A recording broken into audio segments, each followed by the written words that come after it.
नमस्कार, देशोन्नतीच्या सुपर 30 मध्ये मी साक्षी आपलं स्वागत करते। बघूया आजच्या काही सुपर 30 बातम्या। शाळा आणि कॉलेजमधील विद्यार्थ्यांसाठी एक आनंदाची बातमी आहे। आता लाखो विद्यार्थिनींना एसटी बसचा पास घेण्यासाठी एसटी आगारात रांगेत उभे राहावे लागणार नाही, कारण परिवहन मंत्री आणि एसटी महामंडळाचे अध्यक्ष प्रताप सरनाईक यांनी महत्त्वपूर्ण सूचना दिल्या आहेत। आता विद्यार्थ्यांना त्यांचा एसटी पास थेट शाळा आणि महाविद्यालयांमध्येच दिले जाणार आहे। यामुळे विद्यार्थ्यांचा वेळ वाचणार असून त्यांना पास मिळवणे अधिक सोपे होणार आहे। पुणे शहरातील हॉटेल्स, रेस्टॉरंट्स आणि खाद्यपदार्थ विक्रेत्यांसाठी एक अत्यंत महत्त्वाची बातमी समोर आली आहे। आता शाकाहारी आणि मांसाहारी पदार्थ स्वतंत्रपणे तयार करणे, त्यांची प्रक्रिया करणे आणि शिजवणे बंधनकारक असणार आहे। या अन्न सुरक्षा नियमांचे पालन न करणाऱ्या व्यावसायिकांना गंभीर परिणामांना सामोरे जावे लागेल, असा थेट इशारा अन्न व औषध प्रशासनाच्या अन्न सुरक्षा आयुक्तांनी दिला आहे। या नियमांचे उल्लंघन करणाऱ्यांवर थेट कायदेशीर कारवाई केली जाईल, असे त्यांनी स्पष्ट केले आहे। नारायण राणे आणि छगन भुजबळ हे सुद्धा शिवसेनेत येणार होते। 2014 ला प्रयत्न सुद्धा झाले होते, पण उद्धव ठाकरे यांनी कुणाचं काय ऐकलं माहित नाही, त्यामुळे ते सगळं थांबलं, असा गंभीर आरोप कॅबिनेट मंत्री भरत गोगावले यांनी केलाय। यावेळी त्यांनी मनसे अध्यक्ष राज ठाकरे यांच्याबद्दलही उल्लेख केला आहे। उत्तराखंड मधील केदारनाथ मध्ये भीषण हेलिकॉप्टर अपघात झाला। या अपघातात 7 जणांचा मृत्यू झालाय। या मृतांमध्ये महाराष्ट्रातील एकाच कुटुंबातील 3 जणांचा समावेश आहे। राजकुमार जयस्वाल, पत्नी श्रद्धा जयस्वाल आणि त्यांची 2 वर्षांची मुलगी काशी राजकुमार जयस्वाल अशी या मृतांची नावे आहेत। हे सर्वजण यवतमाळ जिल्ह्यातील वणीतील रहिवासी आहेत। सोलापुरातून एक मोठी बातमी समोर येत आहे। पुण्यातील सराईत गुंडाला सोलापुरात पोलिसांनी कंठस्नान घातले। शाहरुख उर्फ अट्टी रहीम शेख असे या सराईत गुंडाचे नाव आहे। त्याच्यावर पुण्यासह परिसरात अनेक गुन्हे दाखल आहेत। पोलिसांच्या त्यांच्या मागावर होते। तो गेल्या काही दिवसांपासून सोलापुरात लपल्याची माहिती पोलिसांना मिळाली होती। पोलिसांच्या एन्काउंटरमध्ये मोक्यातील हा फरार आरोपी ठार झालाय। महाराष्ट्रासाठी ठाकरे कुटुंबाने संघर्ष केला आहे, त्याग केला आहे, मराठी माणूस घडवला आहे। ठाकरे कुटुंबियांच्या या कामांची तुलना होऊ शकत नाही। मोदी, शाह, फडणवीस ठाकरे कुटुंबियांची तुलना करू शकत नाही। फडणवीस यांनी किती पैसा खर्च केला तरी काहीच होणार नाही। विधानसभा निवडणूक लाबाडीपणा करून जिंकली आहे, परंतु महानगरपालिकेत जनता त्यांना जागा दाखवणार आहे, असा दावा शिवसेना उद्धव बाळासाहेब ठाकरे नेते संजय राऊत यांनी केलाय। मुंबईकरांची लाईफलाईन असलेल्या मुंबई लोकलच्या प्रवाशांसाठी एक महत्त्वाची बातमी समोर येत आहे। मुंबई उपनगरीय रेल्वेच्या हार्बर, मध्य आणि पश्चिम अशा 3ही रेल्वे मार्गावर आज म्हणजे 15 जून पासून मेगा ब्लॉक घेण्यात आलाय। उपनगरीय रेल्वे मार्गावर रुळांची दुरुस्ती, सिग्नल यंत्रणेची तांत्रिक कामे तसेच अभियांत्रिकी आणि देखभालीची कामे पूर्ण करण्यासाठी हा ब्लॉक घेण्यात आलाय। त्यामुळे मुंबईकरांचा आज मेगा खोळंबा होणार आहे। एकनाथ शिंदे यांच्या नेतृत्वाखाली बंड करण्यामागे नेमकं तुमचं काय कारण होतं, असा प्रश्न विचारला असता शिवसेना शिंदे गटाचे आमदार भरत गोगावले यांनी रोखठोक प्रतिक्रिया दिली। बाळासाहेब ठाकरे हे शिवसैनिकांचे दैवत आहेत, परंतु बाळासाहेबांची जी पद्धत होती ती उद्धव साहेबांमध्ये आम्हाला दिसून आली नाही। बाळासाहेब गेल्यानंतर जो काही कारभार चालू झाला तो आम्हाला पटला नाही, असं ते म्हणाले। त्याचप्रमाणे महायुतीत नाराजीचा सूर असल्याच्या चर्चांवरही त्यांनी स्पष्ट प्रतिक्रिया दिली। आज सर्वत्र पितृदिवस अर्थात फादर्स डे साजरा केला जातोय, मात्र वसई बापाने मुलाचा शाळेतील पहिला दिवस एकदम रॉयल करत हा दिवस अविस्मरणीय केलाय। यात आपल्या लाडक्या पाल्याचं शाळेत थेट रोल्स रॉयल्स आणि 5 गाड्यांच्या ताफ्यातून शाळेत एंट्री केली आहे। मुलाच्या शाळेतील पहिलाच दिवस अविस्मरणीय व्हावा यासाठी वडिलांनी केलेल्या आगळ्या वेगळ्या स्वागताची सध्या सगळीकडे चर्चा सुरू आहे। पत्नीनेच पतीची कुऱ्हाडीने निर्घुण हत्या करून पतीचा मृतदेह तब्बल 2 महिने घरातील शौचालयाच्या शोष खड्ड्यात दफन करून ठेवल्याचा धक्कादायक प्रकार नाशिकच्या सुरगाणा तालुक्यातील खुंटविहीर जवळच्या मालगोंदा येथे उघडकीस आलाय। या भयंकर घटनेने संपूर्ण नाशिक जिल्हा हादरलाय। यशवंत मोहन ठाकरे असे या मृत पतीचे नाव आहे। या प्रकरणी पोलिसांनी संशयित पत्नी प्रभा यशवंत ठाकरे हिला अटक केली आहे।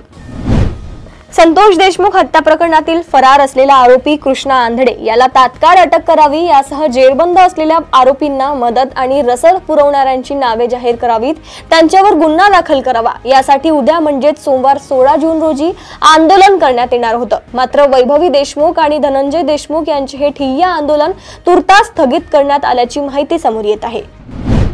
राज्यात पावसाचा जोर वाढू लागला असून शनिवारी वीज पडून 9 जणांचा मृत्यू झालाय। मृतांमध्ये छत्रपती संभाजीनगर जिल्ह्यातील 4 समावेश आहे। रत्नागिरी जिल्ह्यात राजापूर येथे ढगफुटी सदृश्य पाऊस झाला।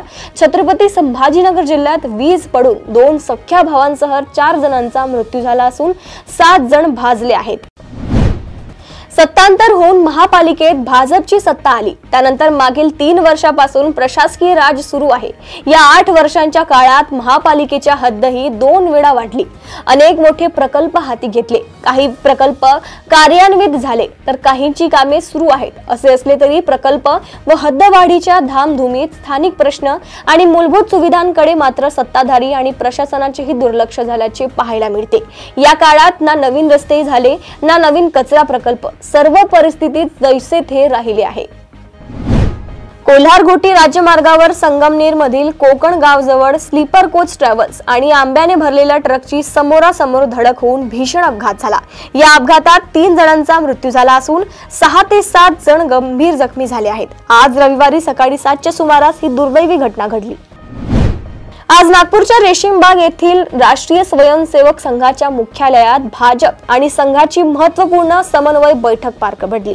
या बैठकीस मुख्यमंत्री देवेंद्र फडणवीस, राज्य भाजप अध्यक्ष चंद्रशेखर बावनकुळे आणि केंद्रीय मंत्री नितीन गडकरी यांनी हजेरी लावली। या उपस्थितीतून या बैठकीचे राजकीय महत्त्व अधोरेखित झाले। आजकाल सायबर क्राईमच्या गुन्ह्यात मोठी वाढ झाली आहे। हीच बाब लक्षात घेऊन लोकांमध्ये सायबर सुरक्षेविषयी जागृती निर्माण व्हावी म्हणून गोव्यात महत्त्वाच्या अशा सायबर सुरक्षेची आवश्यकता सांगण्यासाठी एका कार्यशाळेचे आयोजन करण्यात आले। Cogniflex trainings and consulting private limited तर्फे ही कार्यशाळांची मालिका आयोजित करण्यात आली होती। 11 ते 13 जून अशी एकूण 3 दिवस गोव्यात कार्यशाळा मालिका मोठ्या उत्साहात पार पडली। आधार कार्ड हे असे कागदपत्र आहे जे बँकेत, सरकारी कार्यालयांसह बहुतांशी ठिकाणी वापरले जाते। अशातच आता भारतीय विशिष्ट ओळख प्राधिकरणाने आधारचे मोफत ऑनलाईन अपडेट करण्याची तारीख वाढवण्याचा निर्णय घेतलाय। यामुळे भारतातील कोट्यवधी लोकांना दिलासा मिळालाय। UIDAI ने म्हटले की लाखो आधार कार्ड धारकांना फायदा व्हावा यासाठी UIDAI ने मोफत ऑनलाईन दस्तऐवज अपडेट सुविधा 14 जून 2026 पर्यंत वाढवली आहे। विमानातून प्रवास करताना तुम्ही देखील विचार करत असाल की कोणती सीट अधिक सुरक्षित आहे, तर आता एक गोष्ट जाणून तुम्ही हैराण होणार आणि ती म्हणजे विमानातील अधिक सुरक्षित असलेल्या सीटच्या दरात वाढ करण्यात येणार असल्याची माहिती समोर येत आहे। नुकताच अहमदाबाद एअर इंडियाच्या अपघाताशी संबंधित एका वृत्तामुळे आणि त्या संबंधित सोशल मीडिया पोस्टमुळे हा मुद्दा चर्चेत आलाय। अहमदाबाद एअर इंडियाच्या विमान अपघातानंतर या सीटची किंमत आणखी वाढेल असा दावा अनेक पोस्ट करत आहेत। उत्तराखंड मधील केदारनाथ धाम मध्ये मोठी दुर्घटना घडली आहे। केदारनाथ जाणाऱ्या हेलिकॉप्टरचा अपघात झाला असून यामध्ये पायलटसह 7 जणांचा मृत्यू झाल्याची प्राथमिक माहिती समोर येत आहे। आर्यन कंपनीचे हेलिकॉप्टर गौरीकुंड आणि त्रिजुगी नारायण दरम्यान क्रॅश झाले। खराब हवामानामुळे हा अपघात झाला अशी माहिती मिळत आहे। देहरादूनहून केदारनाथला जाणारे हेलिकॉप्टर गौरीकुंडमध्ये बेपत्ता झाले असे उत्तराखंडचे ADG law and order doctor V Murugesan यांनी सांगितले। राजा रघुवंशी हत्या प्रकरणात सखोल चौकशीची मागणी केली जात आहे। यातच आता या प्रकरणातील आरोपींची नार्को चाचणी करण्यात यावी अशी मागणी राजा रघुवंशीचा भाऊ विपिन रघुवंशी यांनी केली आहे। विपिन रघुवंशी यांनी म्हटलं की चौकशी दरम्यान सोनमसह दुसऱ्या आरोपींच्या वागण्याने संशय निर्माण झालाय।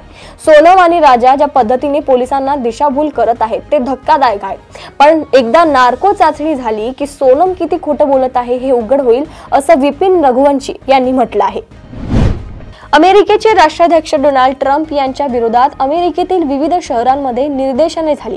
याची सुरुवात कॅलिफोर्नियाच्या लॉस एंजेलिस शहरापासून झाली होती। आता हे आंदोलन संपूर्ण अमेरिकेत पसरले आहे। शनिवारी फिलाडेल्फियामध्ये शेकडोंच्या संख्येने निदर्शक ट्रम्प प्रशासनाच्या विरोधात रस्त्यावर उतरले। यावेळी ट्रम्प यांच्या विरोधात जोरदार घोषणाबाजीही करण्यात आली। जयराम रमेश यांच्या पोस्ट नंतर सोशल मीडियावर या संदर्भात चर्चा रंगली होती। त्यावर अमेरिकेकडून आता स्पष्टीकरण आले आहे। व्हाईट हाऊस मधील अधिकाऱ्याने आसिम मुनीर यांना बोलवल्याचे वृत्त फेटाळले आहे। ही बातमी चुकीची आहे। सैन्य परडेसाठी कोणत्याही विदेशी सैन्य अधिकाऱ्यास आमंत्रण दिले नाही असं स्पष्टीकरण व्हाईट हाऊसने दिले आहे। राजस्थानमध्ये वाळवंट सातत्याने अतिक्रमण करत आहे। वाढत्या वाळवंटाला थांबवण्यासाठी केंद्र आणि राज्य सरकारच्या प्रयत्नातून मोठ्या प्रमाणात वृक्ष लागवड करण्यात येत आहे। आता सिंधू आणि चिनाब नदीचे पाणी राजस्थानमध्ये आणण्यात येणार आहे। येथील शेतकऱ्यांना शेतीसाठी पाणी उपलब्ध करून देण्यात येईल। राजस्थान हिरवेगार होणार आहे। केंद्रीय गृहमंत्री अमित शाह यांनी याविषयीची घोषणा केली। नायजेरियात जातीय आणि धार्मिक हिंसाचाराने पुन्हा एकदा डोकेवर काढले। येथे हकनाक 100 गावकऱ्यांना त्यांचे प्राण गमवावे लागले। शुक्रवारी मध्यरात्री ते शनिवारी पहाटेपर्यंत येलेवाटा या गावात मृत्यूचे तांडव सुरू होते। बंदूकधाऱ्यांनी गावकऱ्यांना घराबाहेर काढून त्यांच्यावर अंधाधुंद गोळीबार केला। इतकेच नाही तर जे लोक घरात लपले होते त्यांची घर जाळण्यात आली। त्यात होरपळून अनेक गावकऱ्यांचा मृत्यू झाला। या हत्याकांडानंतर नायजेरिया सरकारवर चोहो बाजूने टीकेची झोड उठली आहे।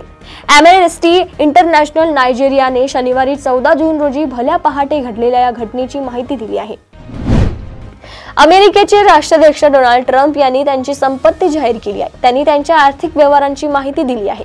रॉयटर्स या वृत्तसंस्थेने दिलेल्या माहितीनुसार ट्रम्प यांच्या कुटुंबाने क्रिप्टोकरन्सीमध्ये गुंतवणूक केली आहे। त्यातून त्यांना मोठा फायदा झालाय। ट्रम्प यांच्याकडून एकूण 1.6 बिलियन डॉलर्स म्हणजे जवळपास 13,800 कोटी रुपये संपत्ती आहे। रिझर्व्ह बँक ऑफ इंडिया व्याज दरात थोडी अधिक कपात करू शकते। मध्यवर्ती बँकेने सलग 3 वेळा रेपो दरात 1% कपात केली आहे। अलीकडेच त्यांनी पॉलिसी दरात 50 बेसिस पॉइंट्सची कपात केली आहे। अलीकडेच आरबीआयने आर्थिक वर्ष 2026 साठी महागाईचा अंदाज 3.7% पर्यंत कमी केलाय। पहिल्या 3 महिन्यांसाठी हा अंदाज 2.9% आहे। एप्रिल आणि मे मध्ये सरासरी महागाई देखील याच्या आसपास होती। वैद्यकीय पदवी प्रवेश परीक्षेचा निकाल शनिवारी जाहीर करण्यात आला। त्यात महाराष्ट्रातील 1,25,727 विद्यार्थी पात्र ठरले असून पहिल्या 10त राज्यातील 2 विद्यार्थी झळकले आहेत। कृष्णांग जोशी देशातून 3रा तर आरव अग्रवाल 10वा आलाय। राजस्थानचा महेश कुमार देशात पहिला आला तर मुलींमध्ये नवी दिल्लीची अविका अग्रवाल देशात पहिली आली आहे। अभिनेत्री अनुष्का शर्माने फादर्स डेच्या निमित्ताने एक भावनिक पोस्ट सोशल मीडियावर शेअर केली आहे। तिने या पोस्टमध्ये तिच्या वडिलांचा एक फोटो शेअर केला तर लेक वामिकाने तिच्या वडिलांसाठी म्हणजेच क्रिकेटपटू विराट कोहलीसाठी लिहिलेले पत्रही शेअर केले आहे। वामिकाने विराटचे खूपच गोड शब्दात वर्णन केले। अनुष्काने या पोस्टमधून फादर्स डेच्या निमित्ताने सर्वांना शुभेच्छा दिल्या आहेत। मराठमोळी अभिनेत्री अमृता खानविलकर हिने वडिलांसाठी एक खास पोस्ट शेअर केली आहे। अमृता खानविलकरने तिच्या वडिलांबरोबरचा एक फोटो सोशल मीडियावर शेअर केला। फादर्स डेच्या निमित्ताने तिने हा फोटो शेअर केला आहे। या फोटोमध्ये अमृताची आई देखील दिसली आहे। भारत इंग्लंड कसोटी क्रिकेट मालिकेतील विजेत्याला अंडरसन तेंडुलकर करंडकाने गौरवण्यात येणार आहे। मात्र या करंडकाचे अनावरण अनिश्चित काळासाठी पुढे ढकलण्यात आले आहे। दरम्यान भारतीय क्रिकेट बोर्डाच्या विनंतीवरून इंग्लंड अँड वेल्स क्रिकेट बोर्डाने या मालिकेतील सामनावीर व मालकावीर पुरस्कार भारताचे माजी कर्णधार M.A.K. पतोडी यांच्या नावाने दिला जाणार आहे। सचिन तेंडुलकर यांच्या प्रयत्नामुळे हे शक्य झाले आहे। पतोडींचा वारसा जपला जावा अशी तेंडुलकर यांची इच्छा होती। तर या होत्या आजच्या काही सुपर 30 बातम्या। अशाच बातम्या जाणून घेण्यासाठी बघत रहा देशोन्नती। नमस्कार।